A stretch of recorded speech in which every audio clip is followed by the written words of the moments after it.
Id-diżabbiltajiet mhux kollha jidhru. Din hija tema magħżula għal din is-sena minn Nazzjonijiet Uniti għal Jum Internazzjonali iddedikat lil persuni b'abbiltajiet varji. Il-Kummissjoni Maltija għad-Drittijiet tal-Persuni b'Diżabilità ukoll għażlet din it-tema biex titqajjem iżjed kuxjenza dwar diżabbiltajiet li mhumiex daqshekk viżibbli, kundizzjonijiet bħal ADHD, l-awtiżmu, il-fibromyalgia u problemi newroloġiċi fost oħrajn. F'dan il-jum il-Kummissjoni għad-Drittijiet tal-Persuni b'Diżabilità Oliver Scicluna insista dwar l-importanza li nħarsu id-drittijiet tal-persuni b'diżabilità. Ix-xhur li ġejjin ħajkunu kruċjali ħafna għal fatt li rridu naraw li nerġgħu nitfgħu s-settur fuq priorità.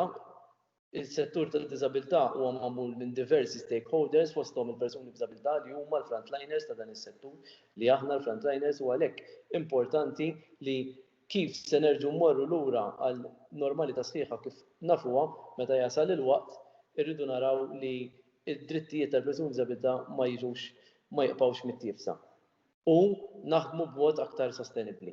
Min-naħa tagħha l-kelliema l-Oppożizzjoni l-Inklużjoni u d-Diżabilità Marija De Gwara tkellmet dwar kif persuni b'diżabilità tul il-pandemija batew ħafna anke għaliex ġew imċaħda minn servizzi tant bżonjużi għalihom.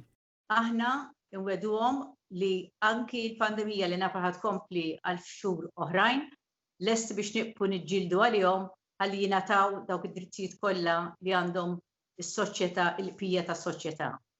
Aħna bekk nkunu qed ngħinuhom biex huma wkoll iħossuhom parti mis-soċjetà Maltija. Oliver Scicluna u Marija De Gwara kienu fost il-kelliema li ħadu sehem f'webinar organizzat f'dan il-jum. L-aħħar riċerkaturi li f'pajjiżna huma madwar 35,000 persuna b'diżabilità li 20,620 minnhom huma reġistrati mal-Kummissjoni għad-Drittijiet tal-Persuni b'Diżabilità.